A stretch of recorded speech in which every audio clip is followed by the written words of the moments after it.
ईर्ष्या को कैसे दूर करें। एक बार की बात है, अनुज और करण दो अच्छे दोस्त थे। वे बचपन से ही साथ पढ़ रहे थे। पढ़ाई हो या खेलकूद या कोई पढ़ाई के अलावा कोई गतिविधि, अनुज हमेशा करण से आगे रहता था। अनुज को हमेशा स्कूल के सभी कार्यक्रमों में प्रदर्शन के लिए चुना जाता था और वह पूरे स्कूल में प्रसिद्ध था। करण हर बार अनुज को पछाड़ने की कोशिश करता, लेकिन वह कभी सफल नहीं होता। एक दिन जब करण घर लौटा तो उसका चेहरा उदास था। जब उसकी माँ ने देखा तो उसने कहा, तुम इतने उदास क्यों दिख रहे हो? करण ने गुस्से वाले चेहरे से जवाब दिया, इन सबकी वजह अनुज है। एक बार फिर उसने मुझसे अधिक अंक प्राप्त किए हैं। मैं कितनी भी कोशिश कर लूं, लेकिन वह हमेशा मुझसे आगे ही रहता है। मुझे समझ नहीं आता कि मैं हमेशा पीछे क्यों रहता हूँ।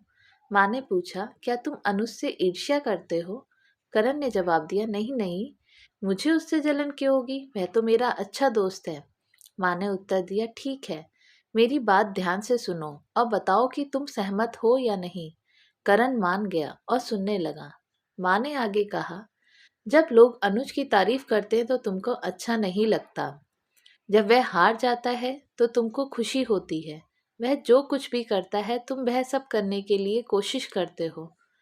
तुम उसमें नकारात्मक गुण देखते रहते हो और उसके प्रति नापसंद का भाव रखते हो। तुम्हारा मन दूसरों को उसकी नकारात्मक बातों के बारे में बताने का करता है। तुम दिन भर ईर्ष्या की आग में जलते रहते हो। मुझे बताओ, क्या तुम यह सब महसूस करते हो या नहीं?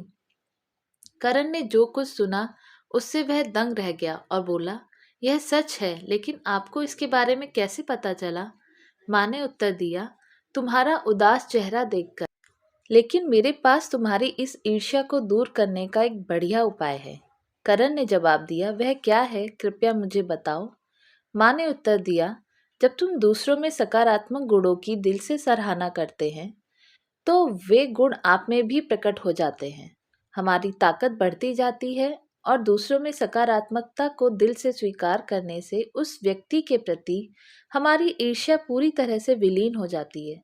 इसलिए तुमको भी अनुज के सकारात्मक गुणों की अपने दिल की गहराई से सराहना करनी चाहिए। यह सुनकर करण ने गुस्से भरे चेहरे से उत्तर दिया, सकारात्मक गुण, और वह भी अनुज में? ढूंढने पर भी मुझे उसमें एक सकारात्मक गुण नहीं मिल रहा है। माँ ने जोर देकर पूछा, तुम्हें मिल नहीं रहा है या तुम ढूंढना नहीं चाहते हो? करण ने अवाक होकर नजरें नीची कर ली। माँ ने कहा, ठीक है, बताओ, तुम परीक्षा की तैयारी कब से शुरू करते हो? करण ने जवाब दिया, 1 हफ्ते पहले। फिर माँ ने पूछा, और अनुज? करण ने सोचा और जवाब दिया, वह रोज पढ़ता है। एक बार उनके पिता ने मुझसे कहा कि अनुज अपनी समय सारणी का पालन करता है। उसने टीवी देखने, खेलने और दोस्तों के साथ बातें करने के लिए समय निश्चित कर रखा है और वह समय सारणी का लगन से पालन करता है। माँ ने उत्तर दिया, तो यही सही प्रबंधन कौशल है और यह साबित करता है कि वह ईमानदार और मेहनती है। करण ने हाँ में सिर हिलाया। माँ ने कहा, ईर्ष्या करने के बजाय यदि तुम उसके सकारात्मक गुणों की सराहना करोगे तो यह गुण भी तुम में विकसित होने लगेंगे।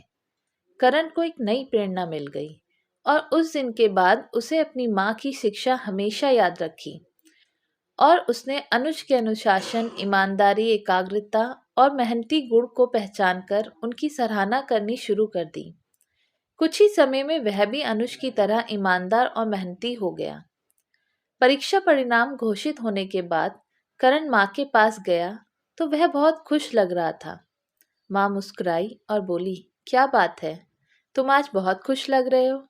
करण ने जवाब दिया, हाँ, मुझे आज मेरी बदली सोच का परिणाम मिल गया है। अनुज फिर प्रथम रहा जबकि मैं द्वितीय स्थान पर रहा हूँ। सबसे अच्छी बात यह है कि आज मुझे उससे बिल्कुल भी जलन नहीं हो रही है। मैं अपनी प्रगति को देखकर खुश हूँ और साथ ही मैं उसके परिणाम से भी खुश हूँ। करण ने आगे कहा, धन्यवाद माँ, आपने मुझे ईर्ष्या को दूर करने का उत्कृष्ट उपाय दिया।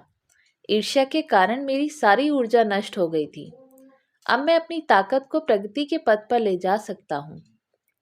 माँ ने खुश होकर करण को गले लगाया और उसके अच्छे काम और प्रगति के लिए बधाई दी।